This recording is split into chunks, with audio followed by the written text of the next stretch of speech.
Black Out Loud Media Group.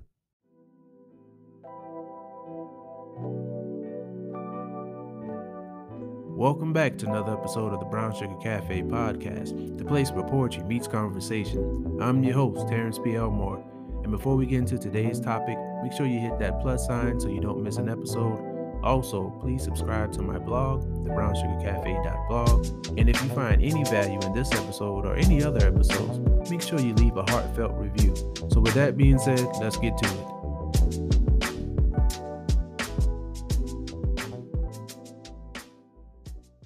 What's up, everybody? Back with another episode. I hope that you all are doing well. I know it's been a while since episode 1, but I've been busy doing some things. I have the Passive Remote podcast with Charlie.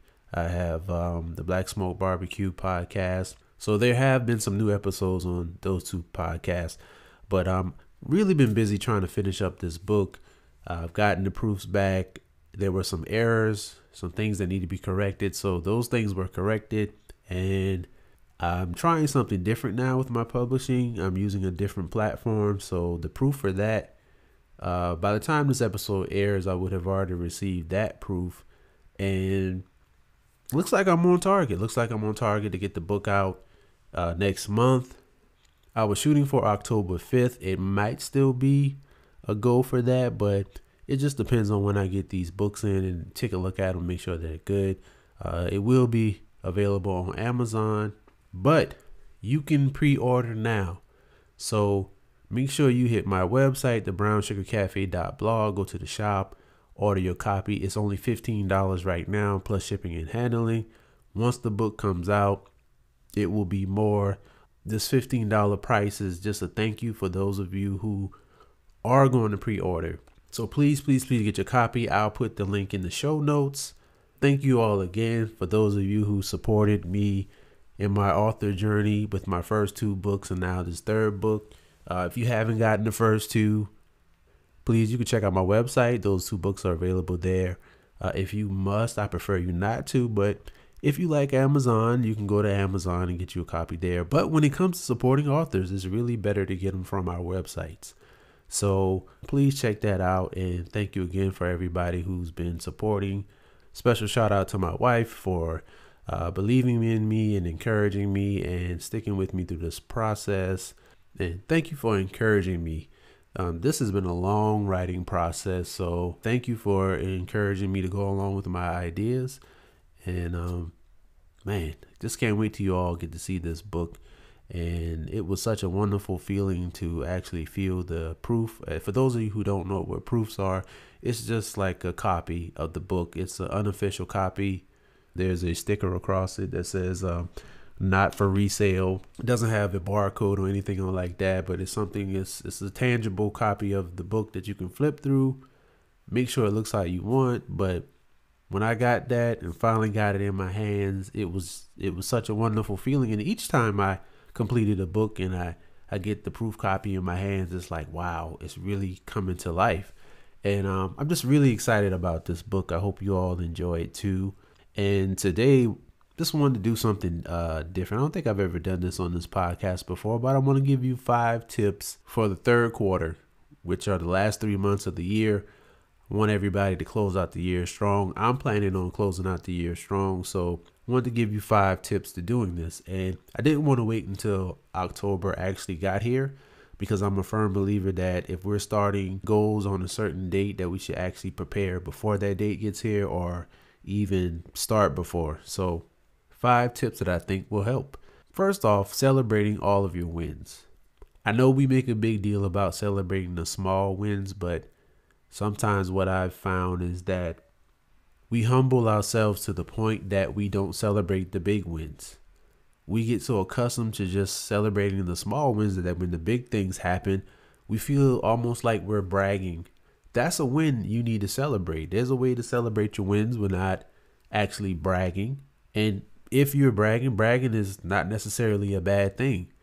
You need to celebrate all of your wins. You need to be proud of yourself. Everything that we do, every win that we have is something to be proud of. We've all hit times in our lives where we've gone through things and had situations that we weren't necessarily proud of. And so celebrate all of your wins. If just getting out of the bed this morning was a win for you, celebrate that. And number 2, we need to start showing up for ourselves more than we show up for everybody else. It's a lot of us, myself included, that we show up for a lot of people. We try to make sure everybody's good. We're promoting other people. We're telling other people about someone else's whatever. But I want us to start showing up for ourselves more. If you follow me on any of my platforms, especially if you view my stories, you know that I'm constantly sharing other people's posts, things other people are doing. Even outside of social media, I'm always letting people know about different podcasts, especially if somebody has a question somewhere. I'm letting people know. And that's not always reciprocated, which is cool because I don't do it just to have people do the same thing for me in return. But I'll say this. It's time for me to start showing up for myself more than I've been showing up for other people, because in the last couple of weeks, couple of months, I've barely been talking about my book. I've barely been sharing posts about my book, even in my stories. But like I said before, if you're following me on any platform, I'm resharing people's stuff. I haven't even really been resharing my own stuff. Now, if I want to close out 2023 better than I did the rest of the year, I need to start showing up for myself more. If you want to close out 2023 better than you've been doing the rest of the year, you need to show up for yourself more. Number 3, invest in yourself. Make time for your goals. We always highlight invest in yourself by spending money as far as taking a course. I did that recently. I invested in myself when it came to learning more about the self-publishing process. I've been through it twice before, so it's a lot that I knew, but when I took this course, it was a lot that I didn't know. So that helped me approach this book from a different angle. I realized that if I wanted to do this book differently, I couldn't do the same things that I did with the first 2 books. I even sought somebody to do the interior layout. The first 2 books, I did the interior layout myself. I had an idea, had a concept for how I wanted the book to look on the inside. So I reached out to someone to do my layout. Could I have learned to do it myself? Yeah. Would my book be coming out next month? No. It probably would have taken me months to get this down packed and get it done how I wanted it to be done. So I invested in myself and I found somebody to do my layout, paid for them to do the layout. Even though I did the book cover myself, there was another element that I wanted. I reached out, got me an artist to add another element to my cover, did the cover for me.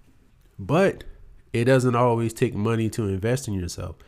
There are a lot of free things going on around us, whether it be in our communities or online. We just need to start searching for it. It would be an investment in working towards your goals if you were to put yourself in these places. Different events are going on where your community is. A lot of times we like to talk about how, we aren't getting any traction or nobody's noticing whatever we're doing, but are you putting yourself in the places to be noticed? Not just social media, but you have to put yourself out there in different places because like I said before, there are events going on. And I never forget I heard this advice about how when we do things, we're looking to go big, we're looking to go viral, but we forget about our community. Nobody knows us where we live, but we're expecting this big boom all over the world. And there's things we could do in our community, like go to certain events, networking events, anything dealing with your craft or your passion or your interests or your goals or things you want to achieve. Go to those places, contacting our local news, local newspaper, just different things like that. But we're so focused on everybody knowing who we are when starting small really does make a big difference. Hit the people in your area, get the people familiar with you in your area, and then expand. I'm not saying that's the only way, but is that a part of our goal setting and a part of us reaching our goal that we overlook because our eyes are so wide open to everything else, are we neglecting what's around us that can help us get to where we need to be? And number 4 is forgiving ourselves and allowing ourselves some grace. If you've made a mistake, it's okay. Forgive yourself, brush yourself off, and get back to it. It does us no good to punish ourselves for the mistakes we made and not allowing ourselves some grace. We only knew what we knew at that time with the information that we had at that time. So a lot of the mistakes we made are just things we couldn't avoid. And then we have to be okay with making mistakes, unfortunately, but we need to allow ourselves some grace and forgive ourselves and keep going.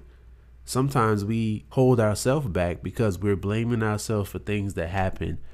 You might have had goals and plans to reach by a certain age, and now you've passed that age by 5, 10, 15, 20 years, and you think it's too late. But it's not. As long as you're here, there's still time. So forgive yourself and get back to it. And then number 5 is kind of connected to number 4, is learning from our mistakes. You made a mistake. Now, what lesson can you take from that mistake? What can you do to build from that mistake? I'm the type of person, I remember when I was in school, and if we had a quiz and I got answers wrong on that quiz, you better believe when that same question was on the test, I got it right, because I didn't want to make the same mistakes. I thought I knew the answer, and getting the quiz back, to my surprise, I didn't know the answer. So instead of me just beating myself up and just letting that go, I made sure that I learned what the actual answer was so I could be prepared the next time. And so when the test came, I never got the same answer wrong twice. Also, learning from our mistakes, we can make improvements. This takes me back to science class. Whenever we did like experiments or science fair projects or things like that, whenever we started off, we had like a hypothesis of how the experiment would go. And if the experiment didn't go how we planned the first time, we would try different times until we actually got the outcome that we wanted. But each time we applied something we learned from the time before that, and the time before that, and the time before that. So what I'm saying is, don't look at your mistakes as a roadblock. Look at it as a stepping stone, something to help you get to the next level. Because with a lot of things, we're going to have to make mistakes to get it right. We're going to have to make mistakes to learn how to do things the right way. So learn from your mistakes, embrace your mistakes, but don't let them control you in the way that they make you doubt yourself. Use your mistakes as motivation and as a way to improve and a way to get better. And so that's it. That's the 5 things I have. Hopefully these things will help you. Of course, there are a lot more, but these are just 5 things I thought about recently. And so with a quick recap, the 5 things were celebrating all wins, not just the small wins or not just the big wins. Showing up for yourself more than you show up for everyone else, or just as much as you show up for everyone else. You may need to just start there. 3 is investing in yourself and making time for your goals. 4 is forgiving yourself and allowing yourself some grace. And 5 is learning from your mistakes. So hopefully, if not all 5 of these, at least one of these can help you go into the 4th quarter and close out the year better than you started off the year. Even if you had a great first 3 quarters, that's cool, but we can always elevate. We can always excel. So, matter of fact, that'll be number 6. Don't get so happy and complacent from where you are to where you're not willing to step it up and go to the next level. So that's a bonus for you. That's it. I hope I've said something to encourage you, to inspire you. Make sure you go to the description, the show notes, which is the description of the show, or my blog, the brownsugarcafe.blog, and get your pre-order copy of Pain Is Not Our Only Paintbrush. Also, make sure to connect with me on the other platforms. And remember, keep pushing forward. Thank you for tuning in to another episode of the Brown Sugar Cafe podcast. Once again, I'm your host, Terrence P. Elmore, and this is the place where poetry meets conversation. Hit that follow button and turn on your notifications so you won't miss an episode. Check out my blog, thebrownsugarcafe.blog. Also connect with me on Instagram at thebrownsugarcafe. Hope you enjoyed this episode, and as always, remember, keep pushing forward.